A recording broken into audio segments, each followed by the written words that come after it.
Hello.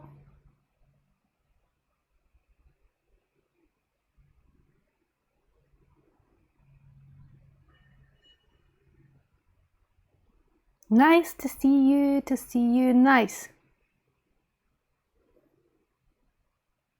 Hello. Hello. Hope I've got my audio in the right hole today. Last week I did it in my headset. The whole session. Nearly the whole session. So good evening, nice to see you, nice.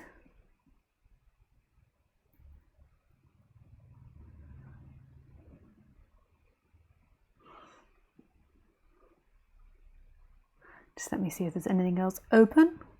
My computer is flipping out. Oh yes, we've got a lot open, Lisa, that do not need to be open. What shall I inform you? So, while I'm doing two things at once, my most amazing ability, I will just tell you how it works. So if this is the first time to live stream, the way it works is that you speak to me through Skype. So I speak to you through YouTube. So you watch through YouTube and you find it on my YouTube channel. If you subscribe to my YouTube channel and you have your notifications on, then you will get emails when I go live, which is basically every Sunday at 6 p.m. French time.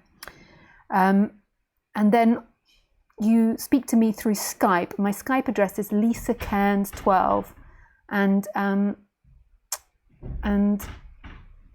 kind of like it tonight if we could do some call-ins. So if you could call in and speak to me through Skype, but before you call, just send me a message saying please call me, because we're not in time together, and it's a bit shocking when someone calls in the middle of me speaking or answering somebody else's question. So please put on Skype, please call me. And if you want to speak on Skype, make sure that you have your headset, and a microphone. Normally there's a microphone in your headset. The reason that we require this is because otherwise it can be bad for other people listening and painful for other people listening. So make sure you have those two things and that you have a good internet quality. And if you're not used to using Skype, then please practice before you call me. I mean, if you make a mistake, it's okay. Like, we all make a mistake. I'm not going to tell you off like teachers used to at school and be like, pas bien, go to your bed, sit in the corner.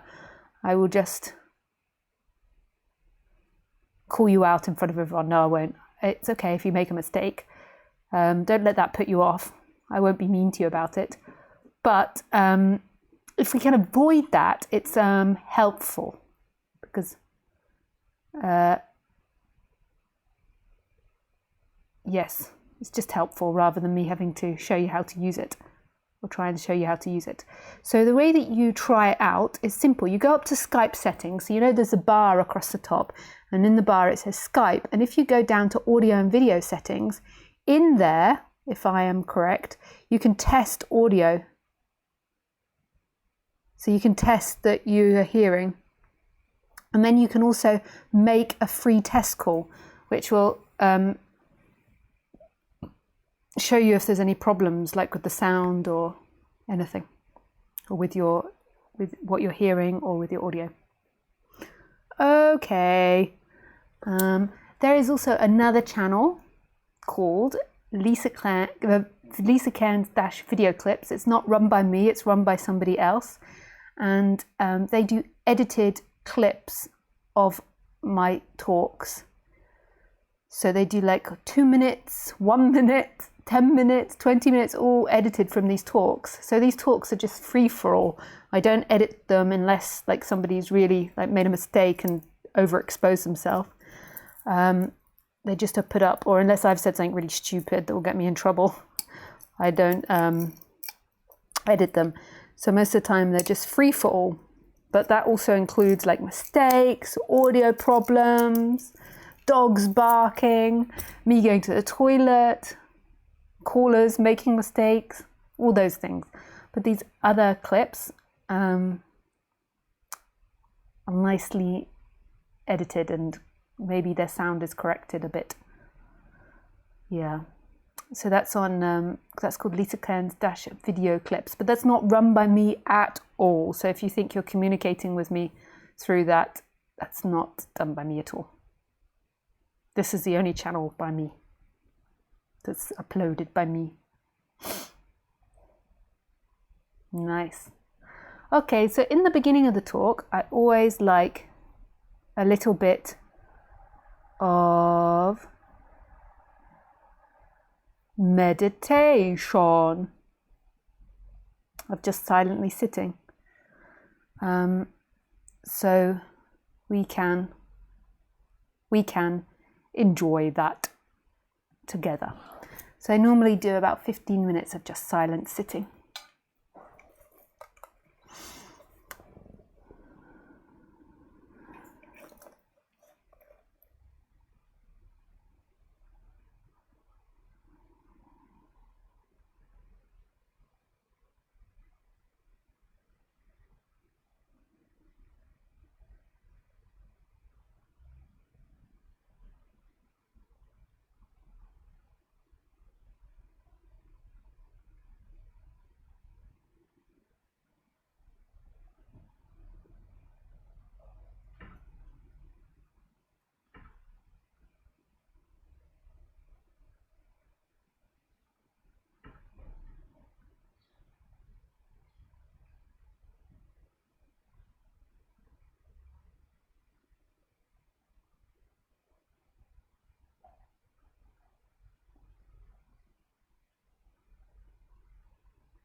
Hello.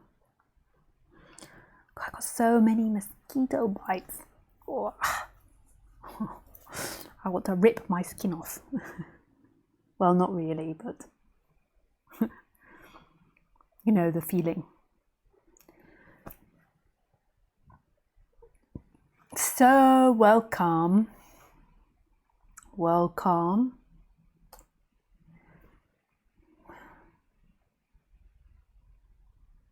to the live stream.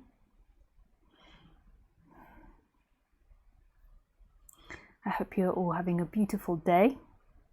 What is the title of the talk? I think it's saying like, it's all nonsense. What a great title. It's all nonsense. It is all nonsense. But this mosquito bite, oh. Don't itch it, Lisa. Don't itch it, Lisa. Okay. It's all nonsense except the mosquito bite. The mosquito bite is not nonsense. The mosquito bite is very serious. That's very odd angles. Look at the sofa. Oh no, actually it's maybe okay angle. So welcome to live stream.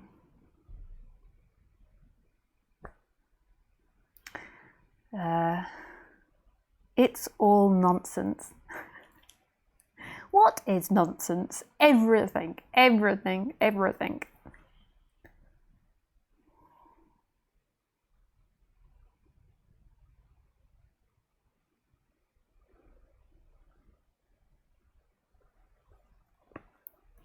So, I'm scratching again. No, scratching. Okay. So here we are. And everyone has different opinions as to what that means. And most people are merely looking at this talk or experiencing this talk through thought.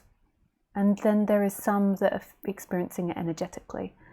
But most believe that non-duality is about thought, is about something that you think about and a place that you arrive in the future. But who is this you that arrives in this future? And where are you off to?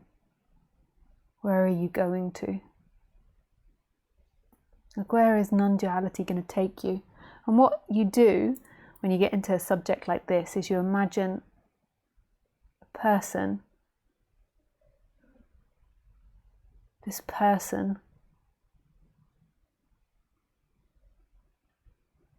that's going to become enlightened and get non-duality. And then when they get it, it's going to fix their life. And that's actually got nothing to do with what's happening now. Nothing.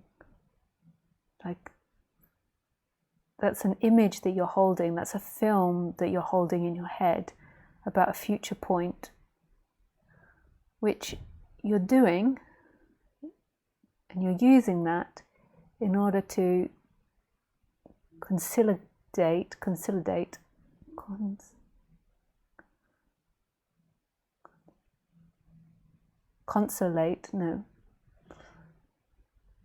in order to reconciliate, let's put it like that, reconciliate feelings inside your body.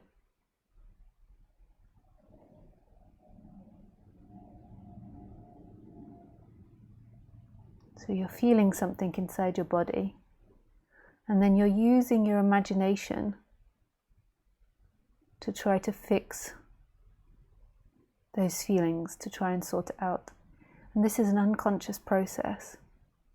So as you sit there and have these different feelings in your body, these thoughts appear naturally, organically, to try to equalize everything. Because when you feel out of control of this moment, you feel like there is a problem in this moment, then imagining a better future and a better moment is relaxing. But that's not what this is pointing to. This isn't pointing to you using that as an imagination to help you for the future. This is pointing to something that's already here, that's about this moment and is beyond thought. It doesn't go into a timeline. That is what we call seeking.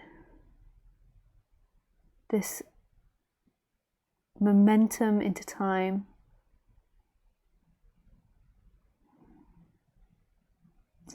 Where you believe that you're going to capture and attain the freedom of this moment in a future event, because that's all you're ever looking for, is the freedom of this moment.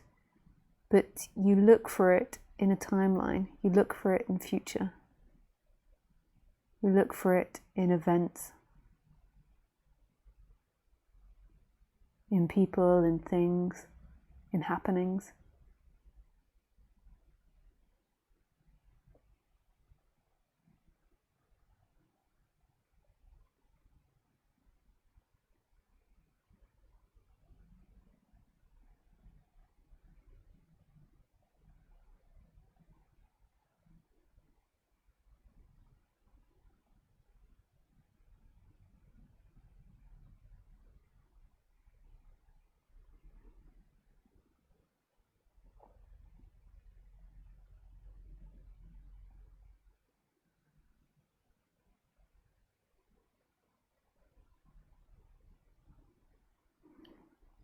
And it's not something that you get because who is this you that you take yourself to be? You is always an imagination in time. There's nothing wrong with that imagination. I have an imagination of time and I have an imagination of Lisa happening that appears in time. But it's this attachment that believes that is who you are. And it's this energetic shift from being that to boundlessness.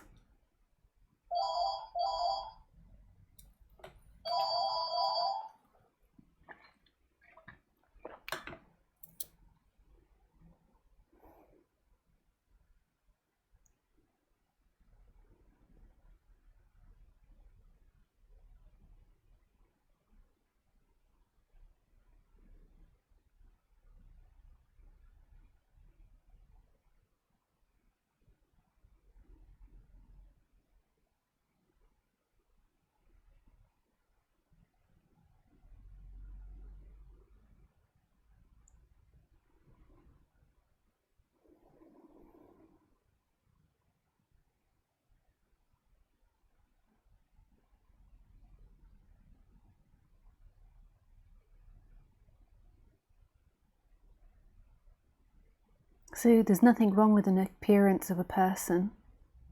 It's just this energy that says that's me, and that energy that makes it feel like that person is looking.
who is looking out of your eyes now?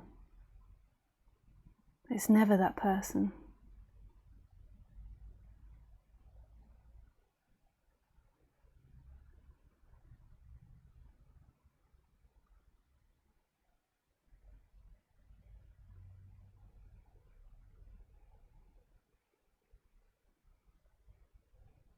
There is just this timeless presence.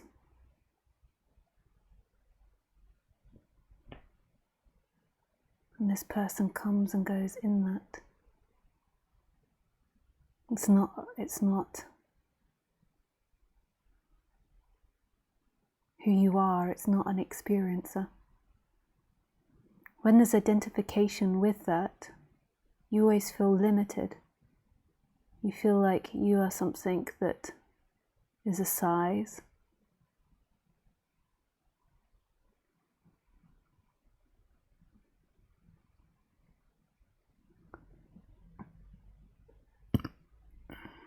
You are someone that's in relationship. And it's not mental, it's energetic.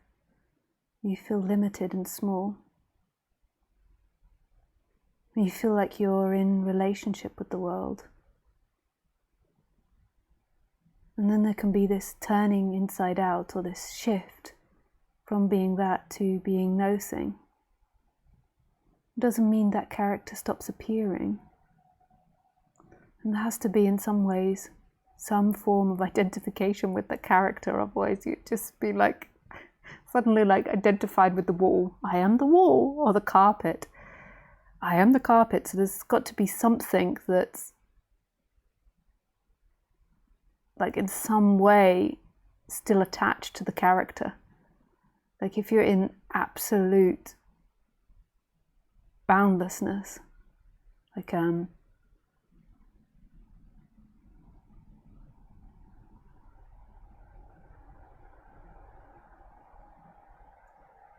the absolute, you don't even know who you are or where you are or anything. So there has to be some form of identification or attachment or something that sticks together consciousness and this body.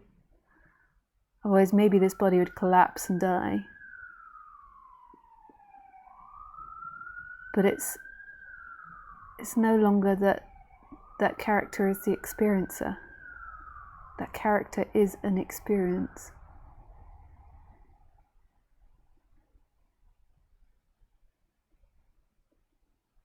It's appearing and disappearing. And this subject isn't about the character becoming unconditioned without any habits. The character will always have conditions. Some conditions are more preferable than others. And it's not quite that, even though through this subject you begin to recondition the character and settle it down and it balances out. It's not about that.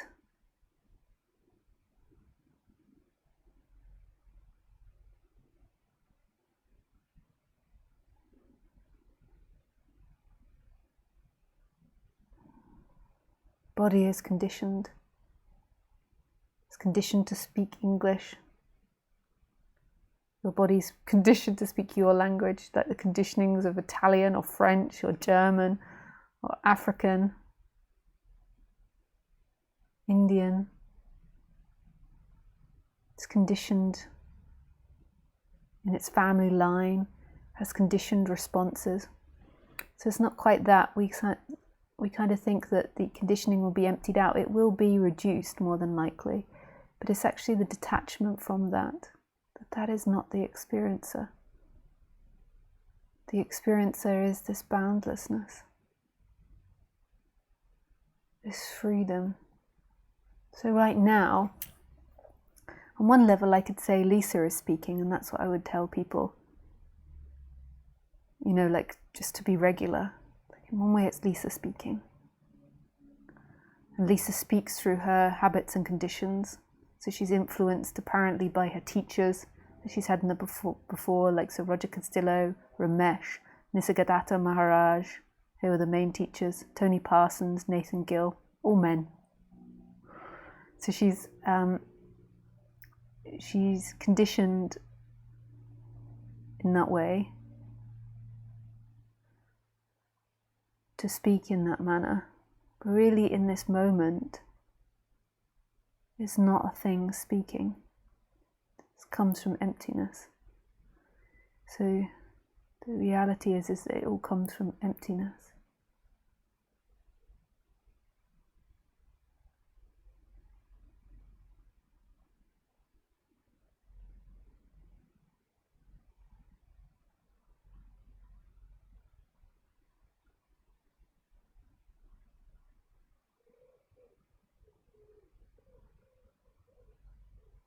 There is a time-bound character in which can communicate and which can be known, like Lisa that goes through time. And then there is this timelessness.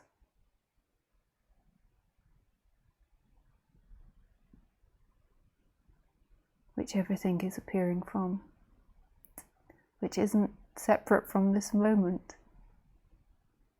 It sounds so insignificant that everything arises from this moment. When you really see it, it's such joy,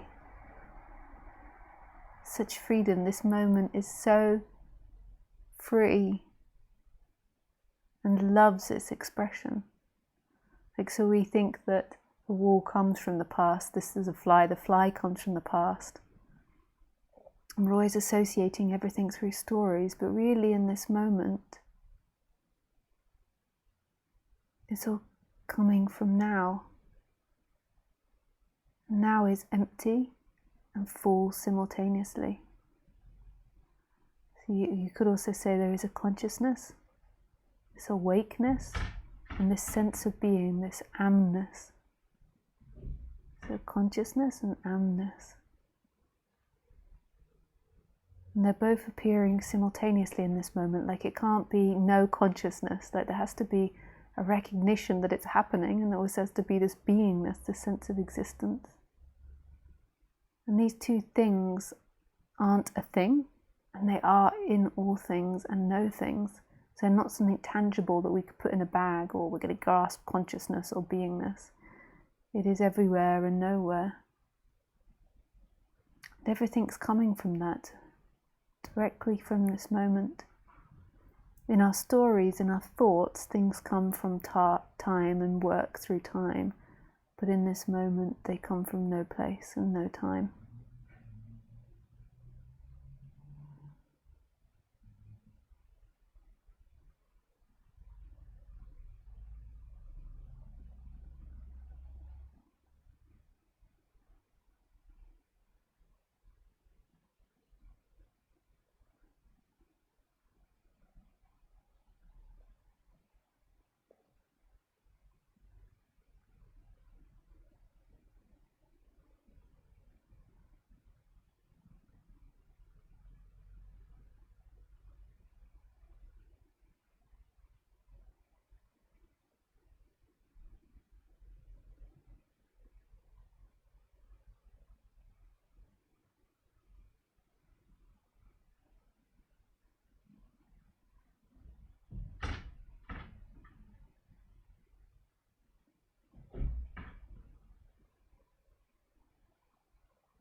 So right now, all there is this that's happening.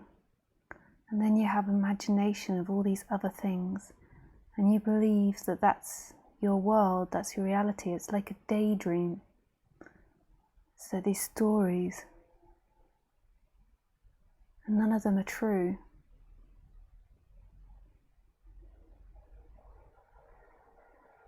Some are seemingly more true than others, but they're not truth. So they're relatively true, but they're not truth. But we're so enamored by the story of you, where you've been, where you're going, what you're going to do. And you're so convinced that you're going to one day make it to a freedom in the future, and then inevitably be disappointed because you can't get there. This is the absolute surrender to what's happening, to what you are, which is this.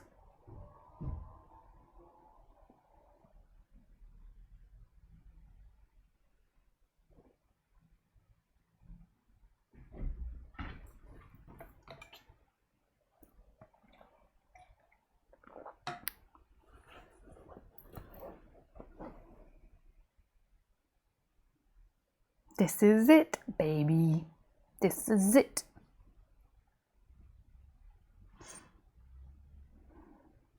Let me just check that everything is working. Like last week I did all this and then my audio wasn't working.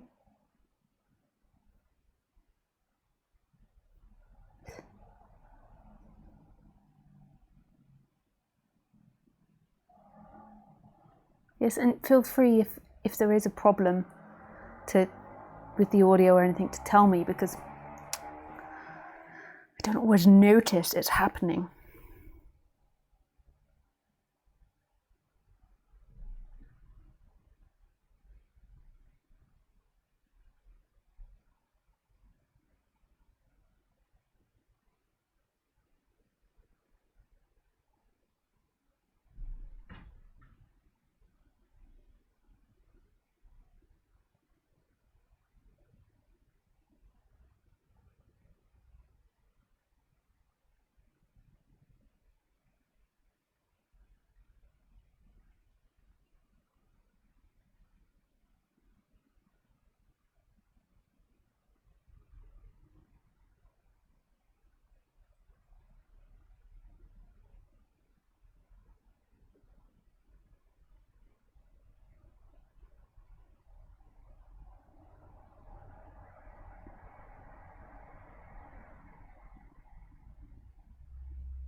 So this is it.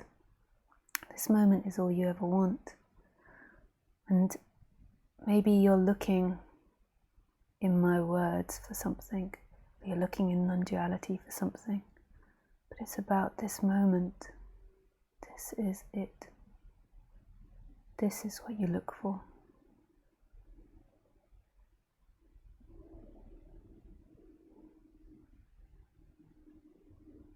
This is the freedom. There is never a problem in time. I know it feels like it. The problem is the disconnection from source. Sometimes there's apparent problems, like the TV breaks and you have to fix it, or the dog's hair falls out. Gracie keeps having this hair missing on the back of her legs. She just sat beside me. It's really weird. So, but in actuality, so there's seeming problems, but there is no problem. Like deep down beyond that, you have everything you ever wanted. Right here.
This moment is all you ever wanted. You don't want something else.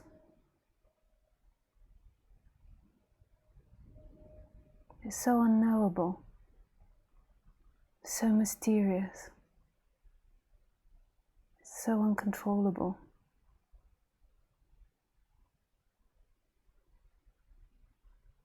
And it's really scary just totally collapsing into that. That's why most people stay a person, because they're afraid of that mystery. They're afraid if they let go that life will fuck them over. That they'll do something really stupid.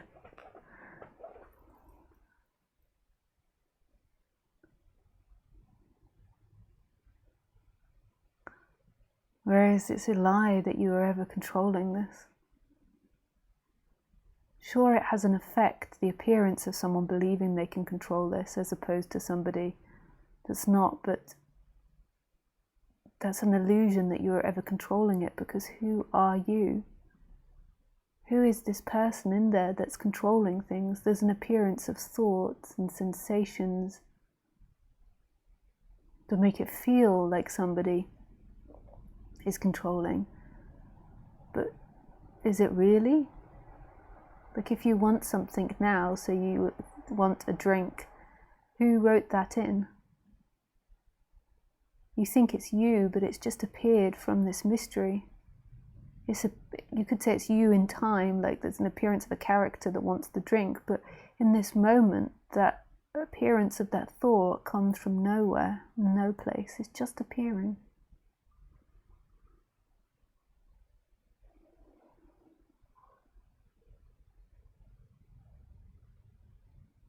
This is all there is.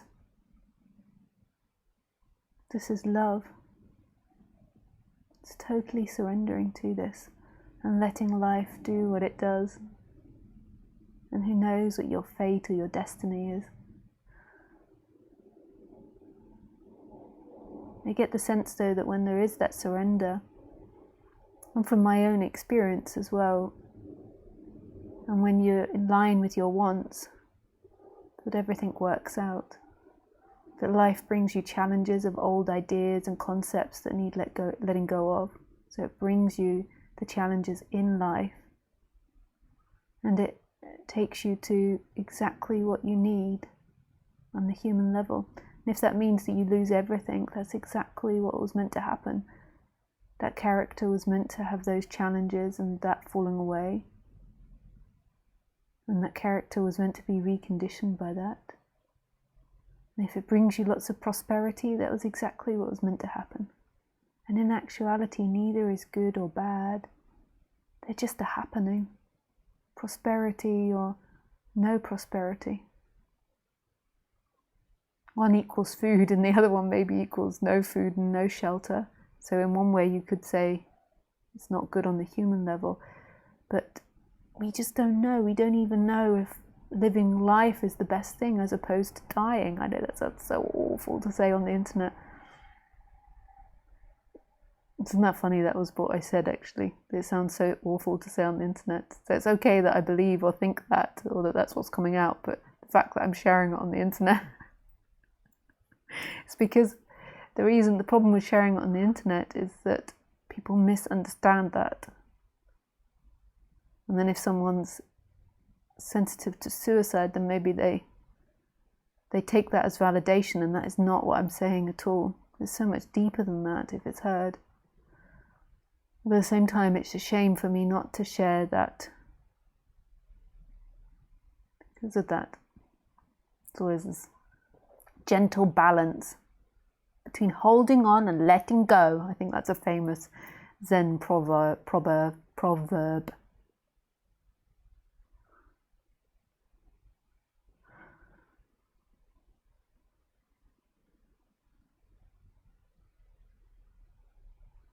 Oh, look at the time already. Did I get stuck in just staring at the camera for quite a while? Like sometimes happens, and I have no sense that I'm doing it or not doing it, but that doesn't even make sense.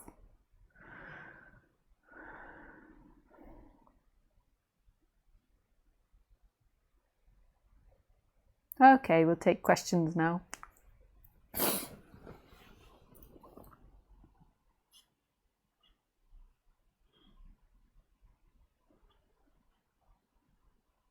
Hey Isabel. Hi Alango.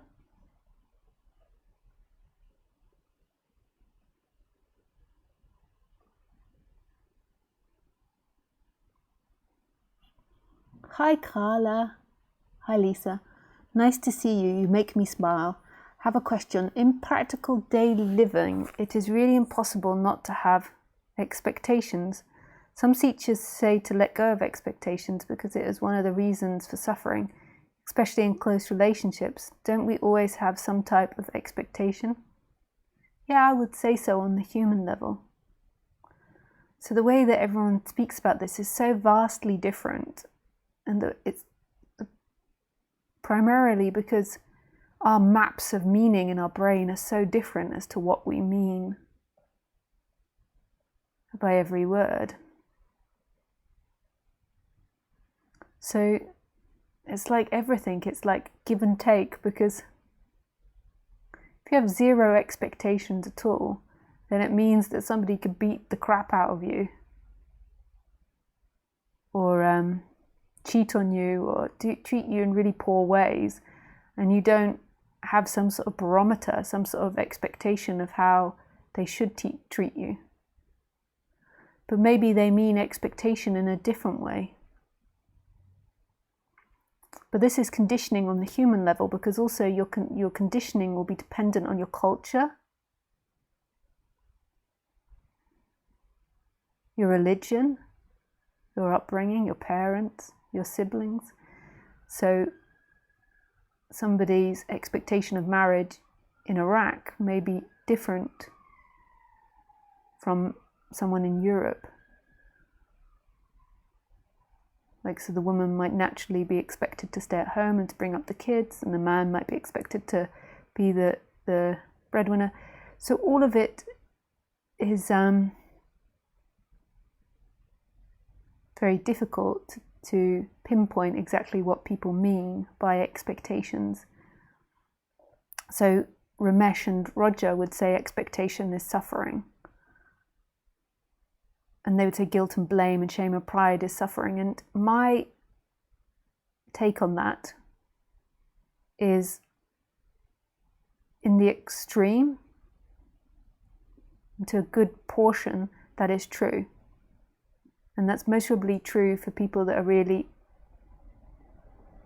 identified, like people that have really just got into the subject and really exploring what it is to be a person, that most of their expectations come from suffering, and the guilt and the blame come from suffering. But also you could put it in a slightly different way.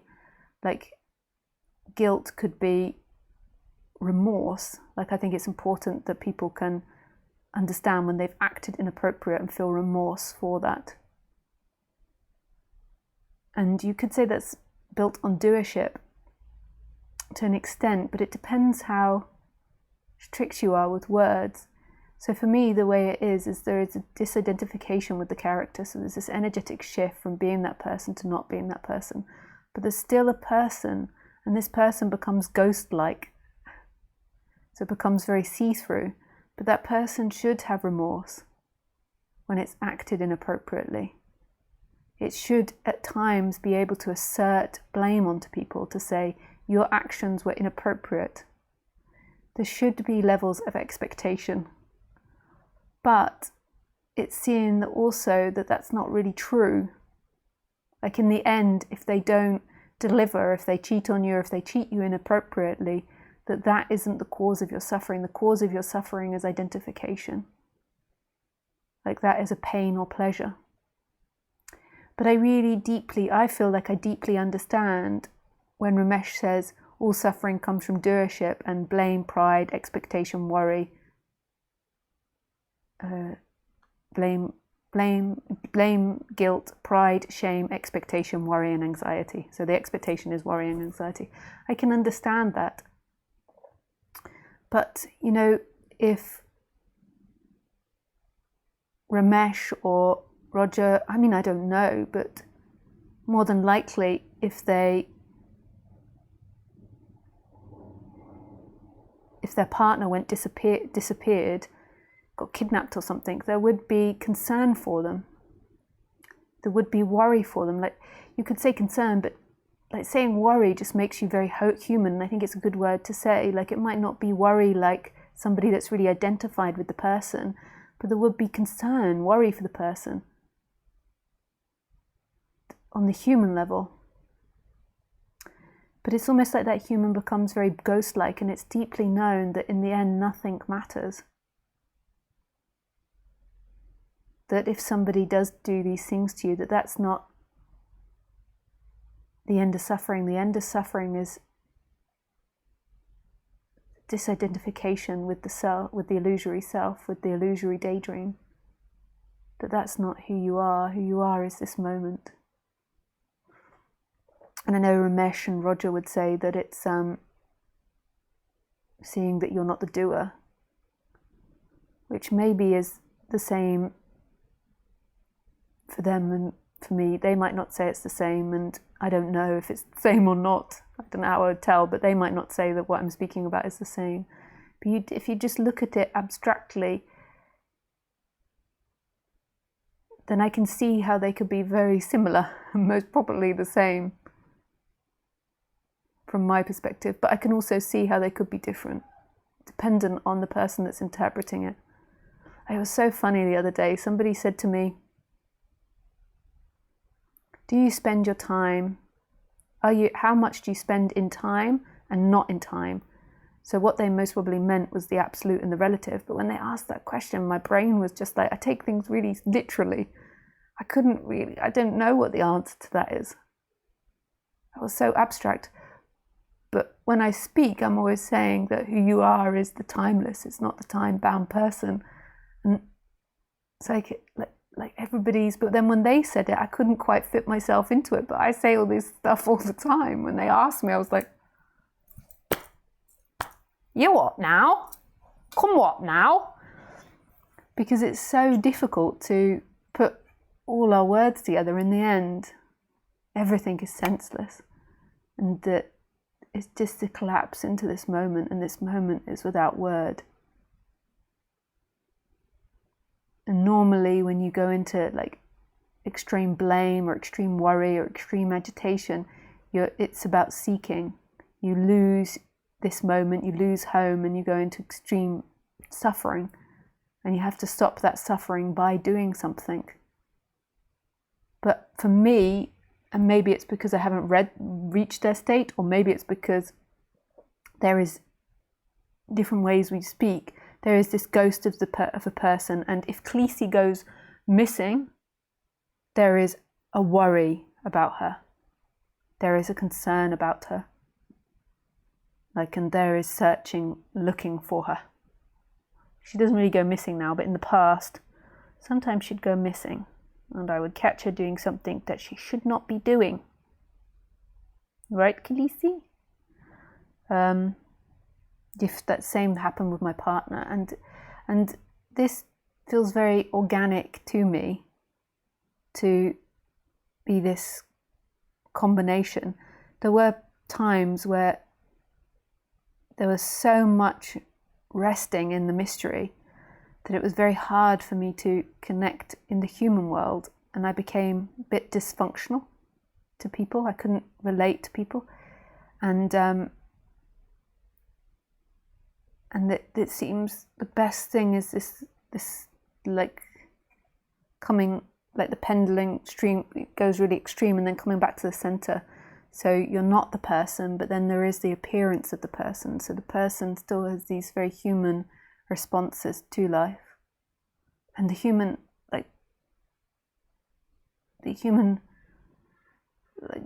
the way you deal with life and with humanity, with society, is you deal from a very relative human perspective. Like, you don't mix the absolute. So if there's like no the washing up hasn't been done, so if I don't do the washing, and then my partner says you didn't do the washing up, I don't turn around and go, there is nobody, I had no choice whether I did it or not. I say, my bad, that was inappropriate, I'm sorry. And if my partner goes away and they say I miss you, I say I miss you back. it's not exactly the same as what it was before, like missing or worry or these types of things, or blame, because there's another part that isn't. But it's like it's important to, on the human level, be human and not be some emptiness and vacantness, because this becomes inappropriate, I think.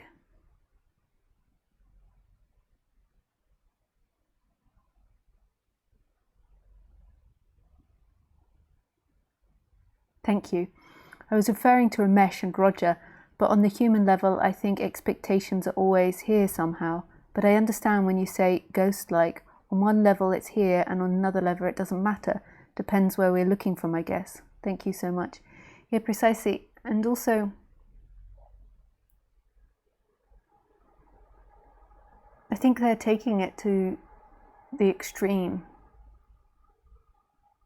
when they say it. So if you were with Ramesh and his servant dropped the tea all over the floor, he would be like, "Why did you do that? You should have carried it this way or that way." But internally he wouldn't feel any blame. So I saw Ramesh and met him, and I can imagine him responding like that. Like, "That's just wrong way to go," to his driver. "You should be going the other way. Da, da, da, da, da." But internally, there's this deep knowing that nothing really matters and that it couldn't be any other way.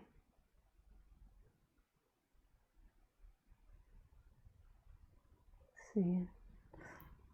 But I remember from Roger and Ramesh's teachings, I really enjoyed it, because it felt like on the human level I could kind of like pull myself back when I was losing myself too much in a story. So it was like they identified stories, and it was like a bell, like I would see when I was blaming too much, and I'd be like, "Bell, bell, bell, bell, bell, this is blame, this is guilt." And I remember this was like a really good practice, because it's sometimes difficult to know when you're practically working stuff out with your mind and when you go into too much la la land. So I found that like a helpful barometer for me.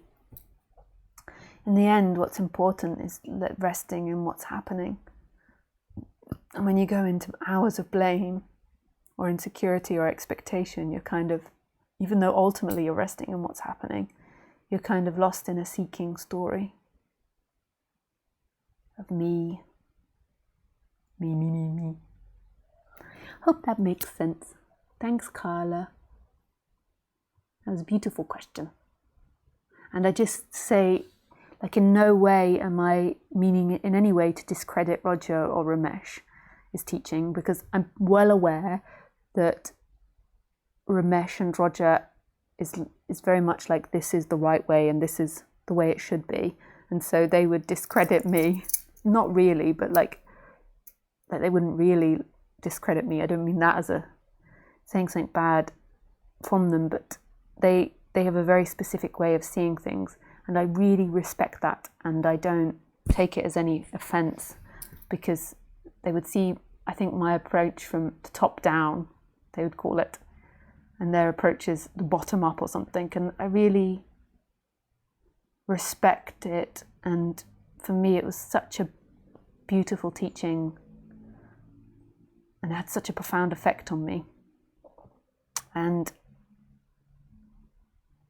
I don't feel in any way that I should be teaching that way, but I know that that is their perspective. But I don't know it's their perspective, but I assume that's their perspective from the way they speak. But that's in no way a discredit of the teaching from my part. Well, it doesn't feel like it is, because I feel like I can hold all these different teachings and I can see how they are true, and then I can also see how a different opinion and a different teaching can be formed and can be equally as true, even though it seems contradictory. It's like I can hold all of them in love and see all their beauty. Yes. And I think Roger and Ramesh are like that too, but just the personality tends to be, this is the right teaching. I can remember Ramesh saying that Osho must have died a very confused man, because the way he spoke.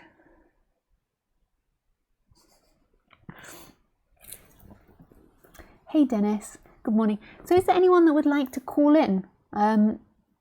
Just if you put call me so I can see, because normally it's like, dear Lisa, hi Lisa, so I can't always see, so I have to read the question. Yeah, just put call me. I would really enjoy speaking with someone. I do a lot of like reading the questions and answering, which is nice, but it's also nice to speak with someone. Good morning, Miss Lisa. I would like to talk if you come to that point, if you're able. Oh, do you have a waiting list of sorts? I would like a private session. Thanks again for your live casts. I do have a waiting list. I will put you on that. Could you just, after my live stream, could you just write that about putting on the waiting list again, because I might forget, and I'll put you on the waiting list. Carlos. Hey Carlos. I just have to get my headset, one moment. Hello. Hi, I just have to get my headset. One moment.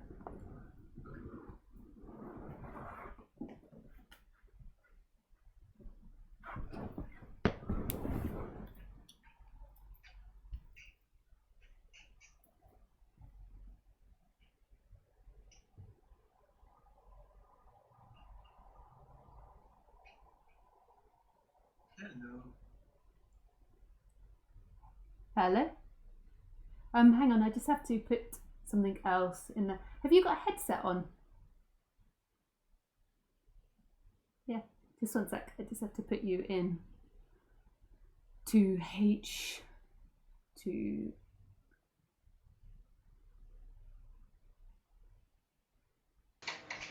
Hello?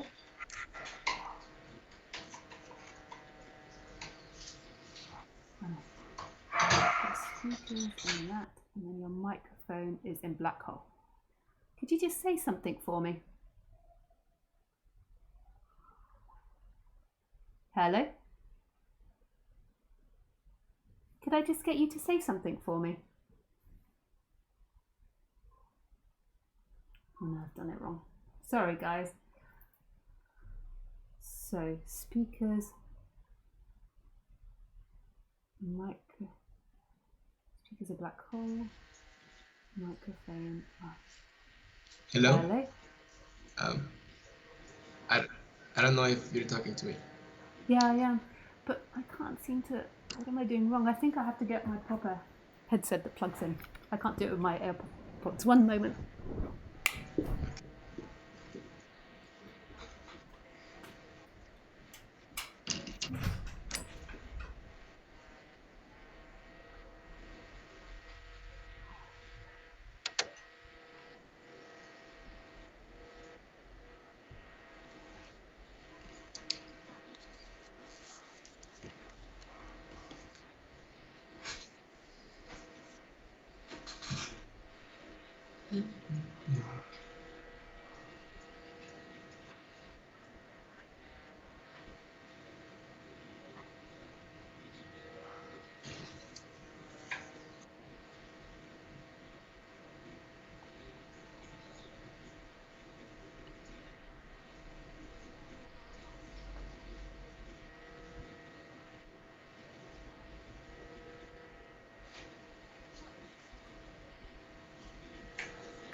Hello? Hello?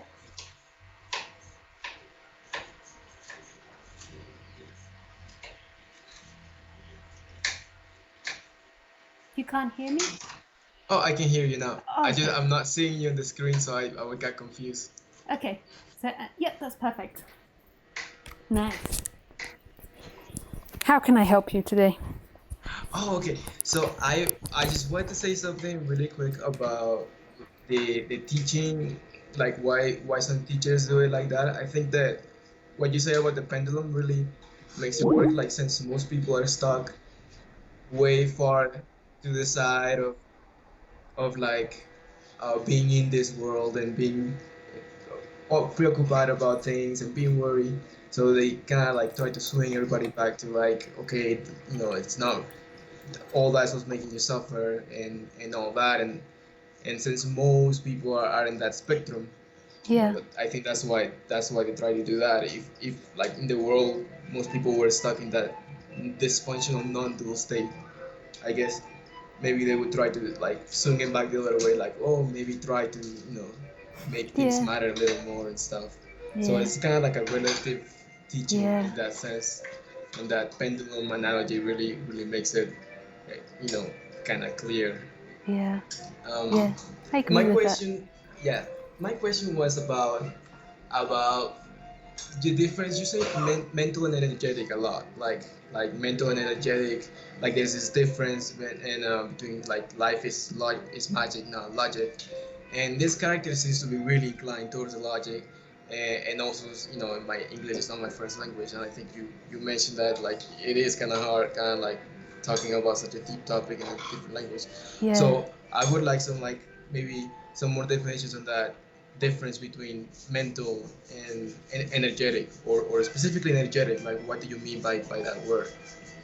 Energetic is that, what I mean is that, have you ever taken, well, you don't have to answer this before this actually online, but if you've ever taken hallucinogenics, or any drugs for that matter, often you have like very energetic experiences. Like you can feel like you're out of the body. You might not remember who you are. Like you can have really energetic experiences.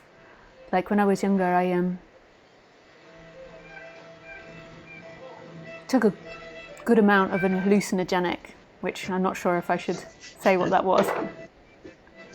And I remember being really afraid before the first time I took it, because I thought that a monster would come out of me. But it didn't. That wasn't what happened. A monster didn't come out of me. What happened was that I felt lots of love. I felt totally connected to stuff energetically, and all forms began to morph. Like there were some points where it was so strong, it felt like I was in a kaleidoscope, and I couldn't tell if I was the floor, the ceiling, the walls. Like it felt like one energy moving around. Have you ever? Do you know what I mean when I talk about that? Have No, you no, ever? yes, I definitely do. And actually, the reason why I got into this topic was because of DMT. Yeah. But it seems like it's easy to get that concept on Yeah. that state, on those states, Yeah.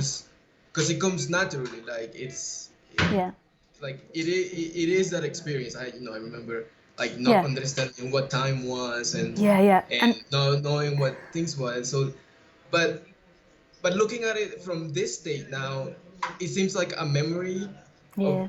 of definitions, but I can't really remember exactly what it was like, unless I go into the air. So like Yeah. there's that division, and maybe like the non-enthogenic brain doesn't have as much capability to get that, or to get as easily into that. Yeah. But I do understand what you're saying. And I sense that you most probably know it beyond a memory, is in a way. Like, so when it's talked about, it's not just a memory. There's something inside your body that responds as well. Like there's like when you have these types of experiences, like on something like DMT, like there's something that's known that isn't really a memory. But that's hard to describe as well, because then when we talk about it, it comes from the memory. But basically, what I mean by energy is that what happens, and this is really amazing because I never thought this was possible, even though I'd had lots of energetic shifts, is that an energetic shift happens where you are no longer a small body. You kind of like grow. Like, have you ever seen Ghostbusters? Yeah. I sometimes used to feel like a way of describing it was like I suddenly felt like the Marshmallow Man. You remember? Is it the Marshmallow Man? Like at the end, like that huge, like Yeah, yeah. it's Like like he was thinking. it's an illusion that you are separate from everything. And I felt like I got blown up, but it's not a personal thing that belongs to Lisa. It's like something so deep that was already there came forward, or like a lens focused on that. Like it was so focused on something small and finite called Lisa, and then it stopped being focused on that, and then this bigness was known. This that you are everything, and that's what I mean by energetic, and that's what I mean by it totally not being personal. So even though that energy changed Lisa, it wasn't actually about Lisa. It was like a change of focus from being Lisa to not being Lisa. And then when that sort of blowing up happens, where you stop being confined to this body, it's like a deep knowing that's not intellectual, that who you are is not a thing and all things at the same time. And it's really impersonal. You don't do it. That part of you is not you, but it's always been you.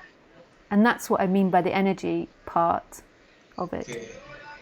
So Okay. it's like really an energetic thing, and the things that I can best describe it to is sort of like similar to when you take hallucinogenics, like, but not as strong as that. Like, so you can't have it as strong as that. So if you totally disidentify with the body, you no longer function in this world anymore. You most probably die if you totally disidentify, or you most probably will die, like or end up in a hospital, because it's so there has to be some sort of thing that keeps you in the relating to the body. But it is this energetic shift where it changes gear from being a person to not a person.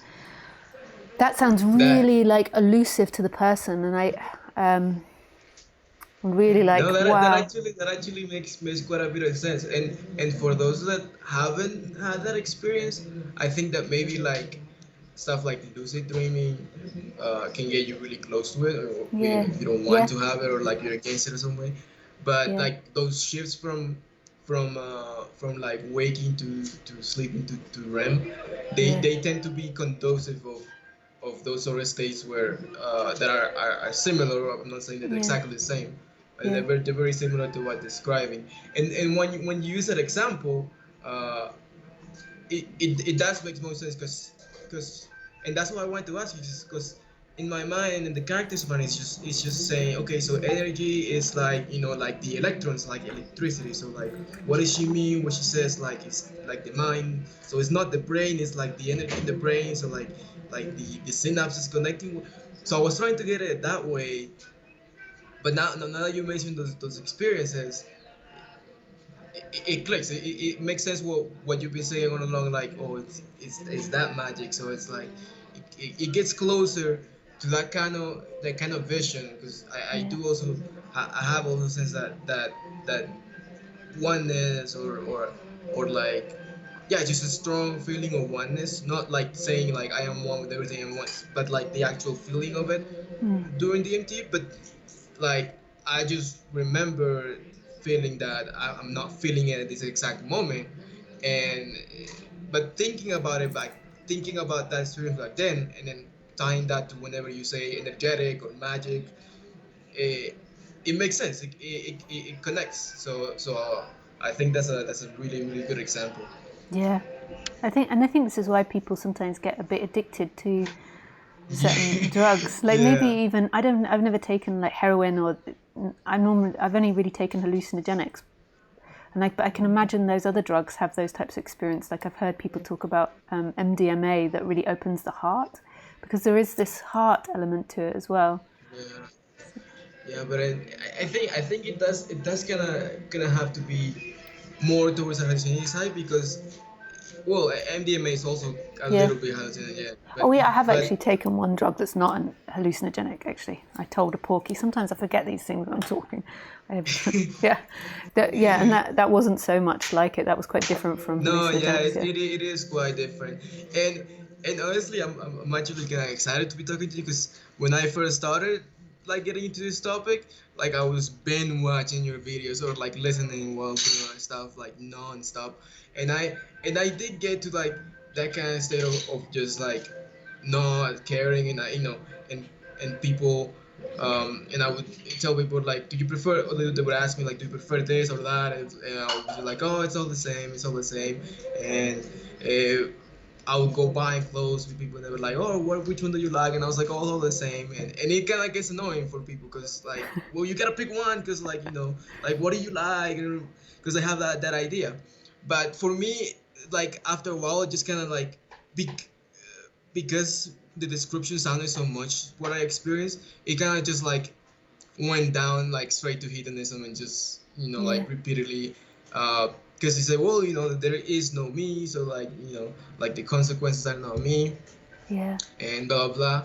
And yeah, and just a lot of hallucinogenics again, but it kind of circled back and it kind of stopped by itself. So Yeah. maybe it is like something what you said that that that you're afraid that if you let go, let control, like things that you don't want to happen might happen, and it does seem to happen because when the body has its desires and stuff, and when you're not like holding on and like grabbing the leash, it just kind of like runs wild. But Yeah. that kind of runs out. That kind of runs out, and it kind of just like comes back to like thinking The again middle and ground. Yeah. yeah, and just kind of running out. I'm not saying like I had that experience, but I did have that like strong conviction that this was absolutely the truth, and that it was all there was, and like if there was no doubt in my mind that this was how things were, and so that's what kind of happened, and it just kind of like the body just like was on autopilot, and consequences would happen uh, due to my choices, but I would just be like, well, it is what it is. What are you gonna do? It is what it is, and just kind of keep on going. But Yeah. it does kind of calm down after a while. So like, if the people that are listening are like worried, like, oh, if I do let go, like, what am I gonna do? Like, what if I don't do my responsibilities, and what is gonna happen? It kind of takes care of itself. It kind of just Yeah. like Yeah. circles Yeah. around. So Yeah. not to be too Yeah. worried about that. Anyway, thank you so much. I really appreciate With that. pleasure. With pleasure. It was lovely speaking with you. Yeah. You too. Have a good one. Thank you, and you. Bye. Bye bye.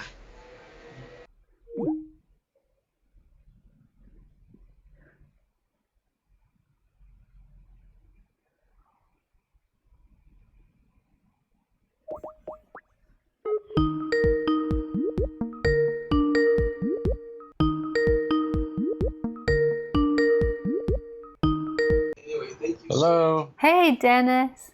how you doing? Yeah, good. Thank you. You're still 30 seconds behind. Oh, okay. No, not now, but I heard the conversation between me and the other guy. Oh yeah. Okay. Um, How are wow. you this evening? Well, so it's like almost 11 a.m., but Oh, sorry, this morning. so we talked a lot about this relationship, and it's kind of just finally came to an end. Oh, yeah, I'm sorry to hear that. Well, you know, I mean, the thing is, if the insight that I get out of it and all the lessons and all that kind of stuff, that's the important stuff. Yeah, that is. Right. You Yeah. know, so much so. I mean, I know you had said something within us like knows what's there and kind of goes there, maybe for the lesson itself. Yeah. But it revealed a lot of stuff about me, that I really needed to look at because when I came out of my marriage, then I kind of jumped into this one and kind of the same behavior. So a lot of codependency to on my part to like so yeah, a whole bunch of that going on. So it was really good to look at. Yeah. Yeah, Nice.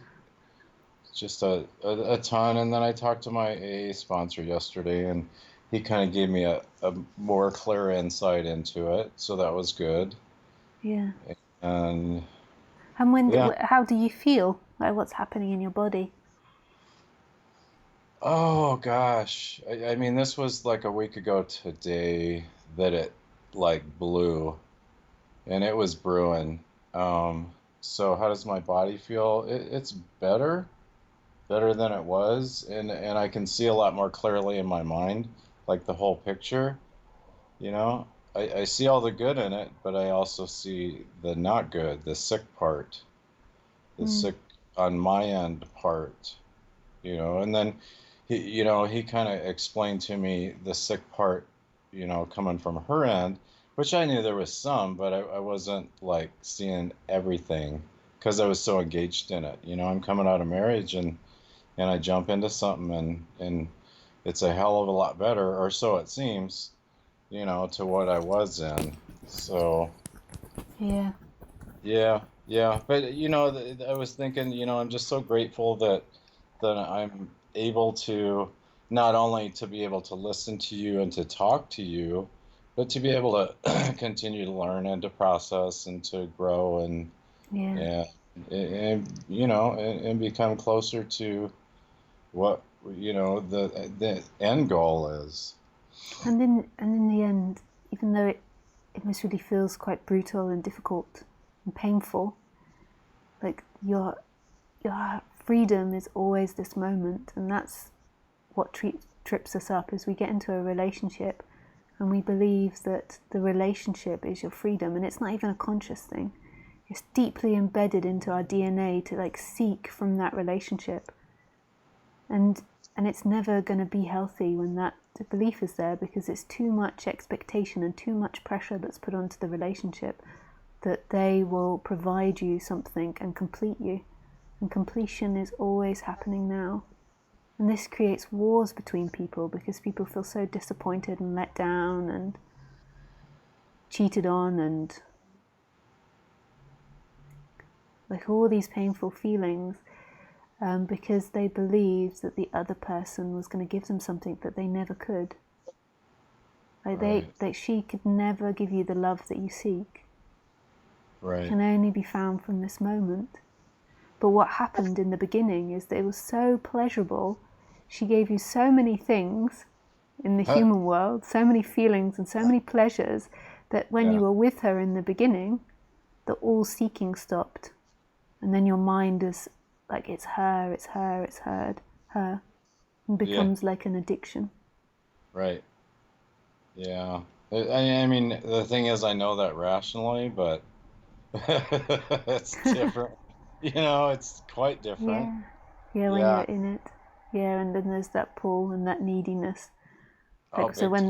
when there is the codependency, it's like there's such a neediness for their validation, their love, their approval, and then you begin to stop following your flow and everything becomes about them.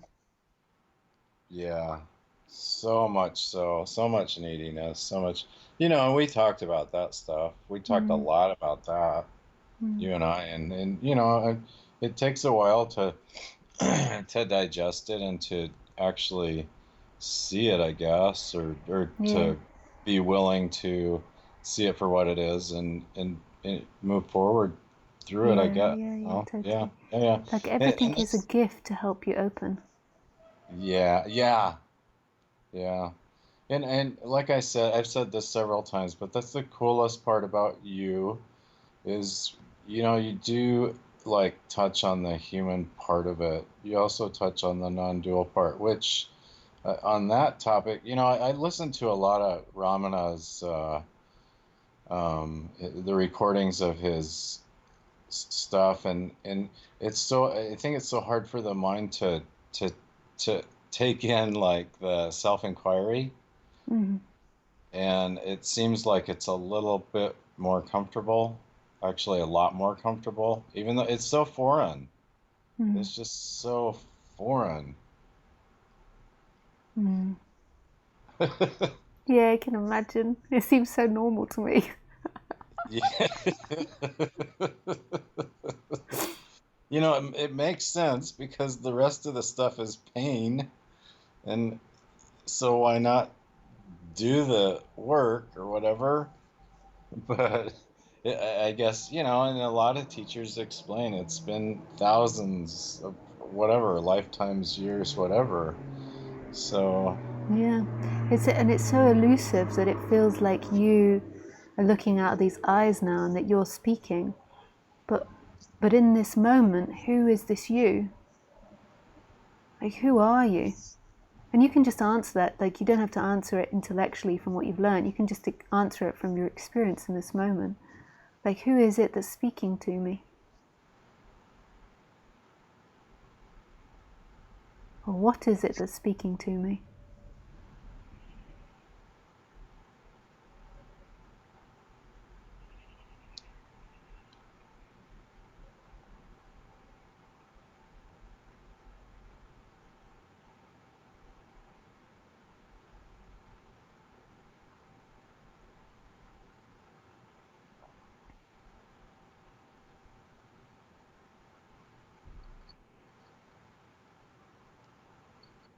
yeah, it's quite foreign.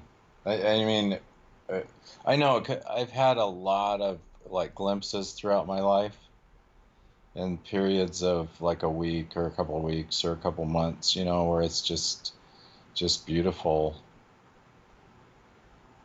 And so, right now, where do you feel like you are, like Dennis is? Are you behind the eyes? Are you in the chest? In the ears? In the toes? Like, where does Dennis reside?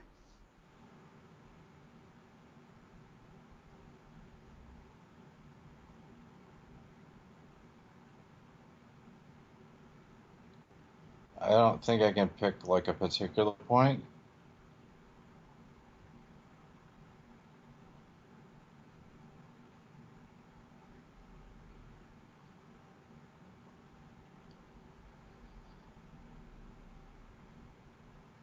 So, if you can't pick a point, then that means that you're everywhere. By default, if you can't find yourself, then you're everywhere.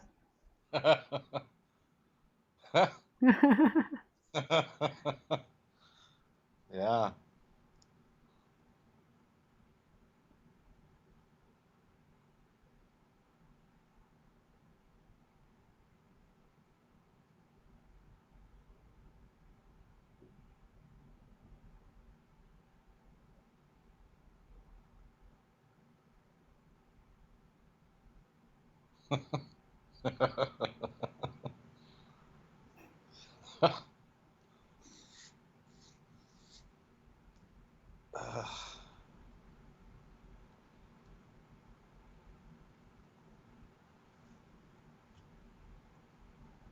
Oh, yeah. Yeah, there's no identifying point like in the body or whatever, really.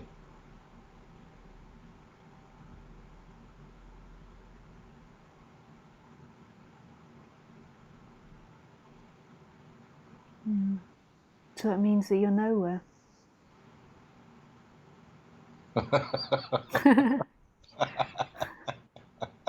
Nowhere. Right? Somewhere. Nothing. Nothing. Yeah. But Nice.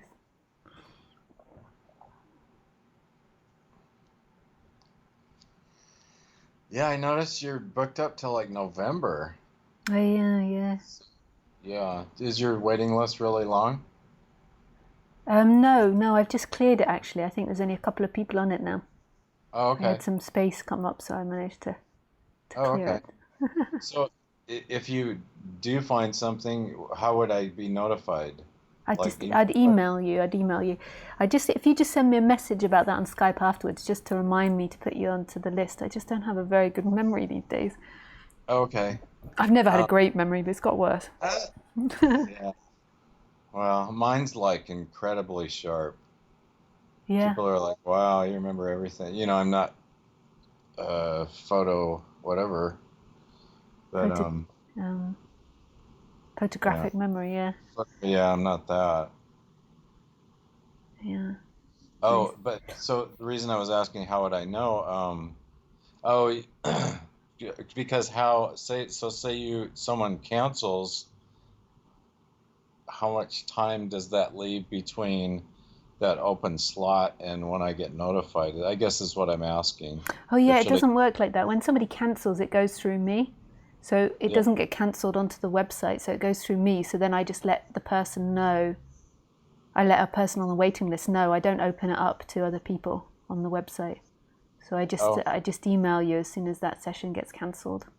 I guess what I mean is, should I include my cell number? Oh Like, no, it's not. It's not that quick. No. oh, okay, gotcha. That's what I Yeah. kind of, Yeah, yeah. and they have to give me like 3 days notice as well. Ah, gotcha. Okay, Yeah. cool, cool, Nice. cool. Thanks, Thank you so Dennis, much. for calling. Yeah, lots of love. Peace. Bye. Yeah. Have a great day. Thanks. Bye. Thanks. Let's take one more. Nora. Okay. I always feel bad to just call someone because I say it on live stream, but then we're like 30 seconds to a minute behind. Hi, Carmela. Hi, Robert. Hi, Anya.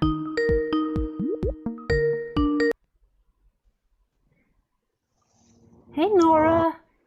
Hello, Lisa. Hey. I Nice to can't believe speak I'm with you. talking to you. I can imagine I've it's a little weird. been listening to you for a couple months now. I've discovered you through, like everyone else, I'm sure, the rabbit hole of the internet through Muji and Gangaji and Eckhart Tolle and Rupert Spira and all those Nice. people. So Yeah. they led me to you, and Yeah. I'm in love. But you're amazing and have been really challenging. So when I just press the buttons, I want to talk to you, then my heart starts pounding. I'm very nervous, but you're just a voice out. You're just my dream. And it's if I could just sort of relax into that, because it's a beautiful dream, and it's been like this amazing journey in the last few years of discovering this, and I've just it's just so beautiful, and I'm a therapist out here in California, and I'm just seeing. I had a couple of things I wanted to touch on with you and get your response to, but I have seen this kind of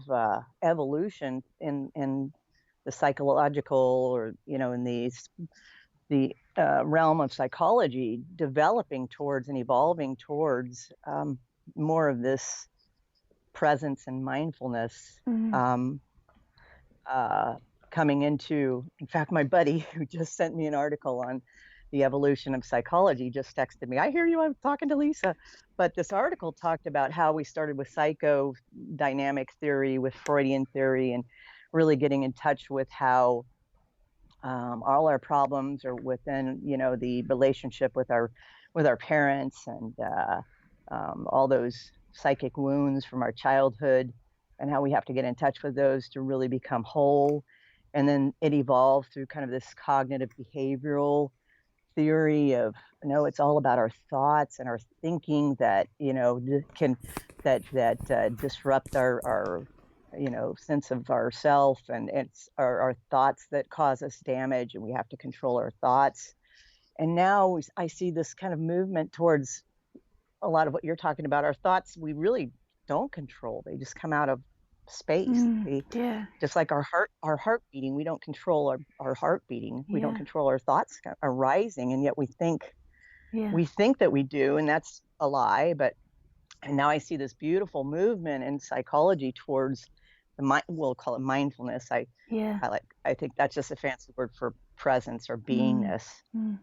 And so I find that this whole evolution of what's going on psychologically, because I think the psychological profession has done a lot of damage in people's lives, and me being part of it, admitting that too. But that just coming to this place of it doesn't matter. It's just being just being present. And Yeah. I wish that I had found this. I just turned 63 yesterday.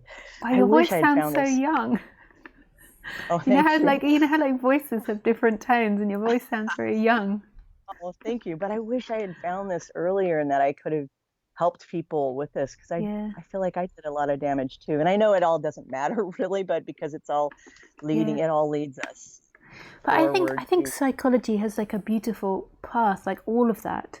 So I think that it's also really helpful because like in like with the psychology, so the way that I see psychology, and maybe this is like a really like incorrect way of seeing psychology, is I see a lot of psychology as reconditioning the body mind mechanisms.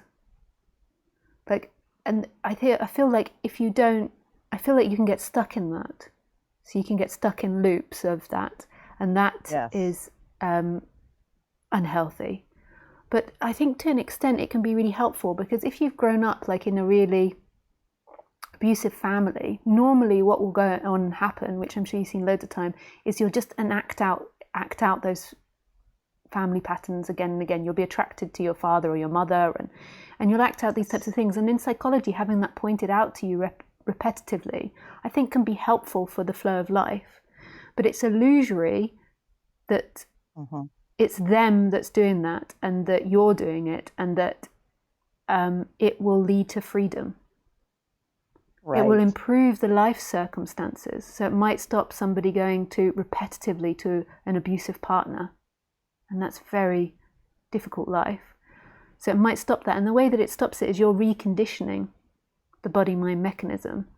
But it's not really you doing it or them doing it. It's just that if our bodies keep putting if we keep putting our hand in the fire, then eventually we stop putting the hand in the fire because it hurts. And if a therapist keeps pointing out to you that these relationships are going to be painful, that will eventually be taken on by the body. But there's not actually somebody in the body that does it. It just reconditions the story. So I think it's really, psychology to an extent is really helpful. Cognitive behavior I think is really helpful to an extent, like putting practice in, like not going into the thoughts and all of it. But I see all of it as a description of something that can happen and not a prescription. So I can tell you certain information, you can tell your client certain information, and whether or not that reconditions the body or changes the body's behavior is totally dependent on life. Like, because you must have experienced it with people, that some people change rapidly with therapy and some people just don't change at all. So it's really like God's will as to whether people adopt to it or not, and some people are maybe in the middle. But if you believe that happiness will be found at the end of psychology, then in a way that is a suffering loop. That is an unhealthy loop that's very mental, because who is this person and where are they going to arrive to? And no matter how great you recondition your body and you have this amazing life, you're still going to feel separate, and that will still be suffering. So it's never going to work in the end, psychology. But I think it's helpful to an extent, like if you have a broken leg, going and having your leg repaired, but it won't lead you to freedom. The freedom really is this recognition that who you are is this moment. This emptiness, this empty looking, and this sense of being, and that's really what everyone's searching for. Yeah, it's kind of like putting a cast on a broken bone. If you leave it on too long, the bone withers, and dies. And so I feel like it's the same thing. And same thing with religion. That's another avenue that I went through, I think, seeking freedom. Yeah. And looking back on how I was very involved in Christianity and how that just very much promoted this sort of personal, relationship with God. And it was all personal. It was all, having a personal experience and a personal God. And it really sort of highlighted and accentuated this separateness. And that's, I think, a lot of problem with religion, where religion has gone astray, is that it is promoted this sort of our way of thinking, and this individualized, this So I find it really fascinating that I went through psychology, you know, and studying and really becoming involved in my own therapy and all of that to find, you know, seeking freedom. And then the religious piece of this is seeking the freedom, you know, through this personal relationship with God, and finding Yeah. that all those things were like a cast. It didn't. It may have helped, and I'm not trying to discredit anybody who Yeah. believes in this, or goes to therapy. I'm a therapist myself. Like I said, I need your money, so you know, I need to, I need my business. But or religion. You know, people have Yeah. found peace and hope in religion, but it's not the answer. And It's a I've just cast, and that's such a good way to put it. It is a cast. Like it can be really helpful. Like I can imagine, you know, if somebody's like lost their whole family in a terrible accident and they're totally alone, like I can imagine religion could really help somebody not go yeah under and kill themselves in that yeah it helped situation. me. It was a really difficult time in my life. Yeah. Absolutely. So I don't want to discredit it, but it falls short. It's Yeah. not Yeah. freedom. It's No. not the ultimate Yeah. freedom. No. And I just am so Yeah. grateful that I've, you know, and you're Yeah. part of my journey, and you know, and I know you're just part of the dream, but it's just a beautiful dream. And Yeah. one last thing I want to add, I wanted to thank you about the analogy I heard recently. A couple years ago went through a really hard breakup, and was still doing a lot of blaming, and just not really getting, I mean, letting go of it, but then sort of feeling like there was still a piece in there that I was holding on to. And I heard one of your talks, and you talked about those people we're just like actors on the stage. And it just clicked for me, like Oh, nice. the other person I was with, you know, we were just acting out the Yeah. roles that we were given, the script Yeah. that we were given. And then how could I be angry with that person Yeah. when we step off stage, backstage, Yeah. and we put our script books down and we Yeah. take off our costumes? That's just another Yeah. actor playing Yeah. their role. And that was so healing for me when I Yeah. heard that. I don't know if you want to expand on that. Yeah. I'm No. just gonna That's that's all I wanted to say. But yeah. I think that was so healing for me. And I heard Yeah. Dennis talking about relationships, but that was so helpful. And I Yeah. just wanted to thank you for that. Yeah, and really, like neither of you could have been any other way in that scenario. It doesn't mean that Right. after like the event you can't reflect on it to see, okay, I did this again, and from reflecting on it, maybe next Right. time the body will move in a slightly different direction and won't repeat itself again. But in a way, we're so heavily conditioned by everything that's come before, like everything that you know that you're acting out is predetermined. Like it's from everything, like not just your life but every other life that's come before, and whatever you two, and the same for the other person, act out in a way is this perfect dance that couldn't be any other way, and there's no blame on either person. Right. So It's freeing. yeah, it's nobody's fault. Like there's no one that's more the baddie and less the baddie. It's just life happening. There might be somebody that's acted more inappropriately than the other person. You know, like somebody maybe like cheated and did all these quite harsh things. But in the end, it couldn't have been any other way, and they couldn't have picked to do anything differently. Yes. There's Just as no it should be. option for them to Yes. do that. It doesn't mean that you don't walk away, that you don't tell them that you've been inappropriate, that you don't reflect on that on the human level. All of these things are healthy things to do, but it won't, there is no freedom in allocating blame, in work, in going over the situation again and again and again, or having it back, or it being different. The freedom is always in the experience. And life is so much more intelligent than what we are. It knows what it's doing, and we just have to accept our roles. It's like total surrender to what our roles are. I love it. Yeah, total I surrender. love And it's you. not, and it's really Thank not you. about being perfect. Like talking about No. psychology, like I really don't have perfect psychology. Like I notice myself acting out something passive aggressive today. I don't normally do that, and I really saw it. Like I was quite surprised that I did that. Like I poked another person, you know, they'd been a bit inappropriate, and I poked them back, and I was really like, oh, hello. And it's really we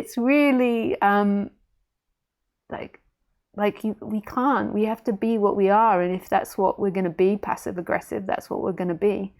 in that moment. It's that isn't the end goal. That is part to do. Like Khaleesi is my dog is so inappropriate. I live with my I'm staying with my mum at the moment, and she's got a dog, and the other dog's smaller than Khaleesi, and Khaleesi could be such a bully to the other dog, like, nope, this is my food, this is my bed, go away, mine, and it's like it's like her conditioning, like it's the way that she is, like that she's conditioned to claim things as her and to be the most greediest and have most food.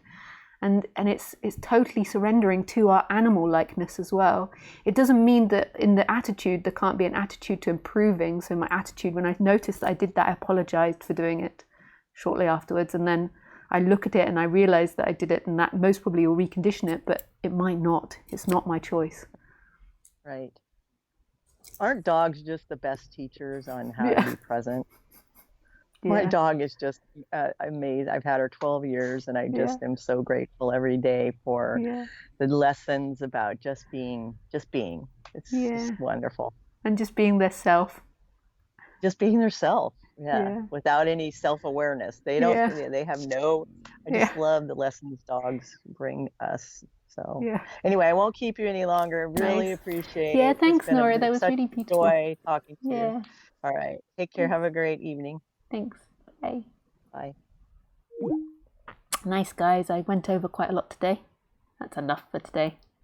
Miss Chatterbox Lisa. Thank you, everybody that called in and spoke and was vulnerable and honest and open. I so enjoy speaking with you about this subject. Yes. And I send you lots of love. Goodbye. Goodbye.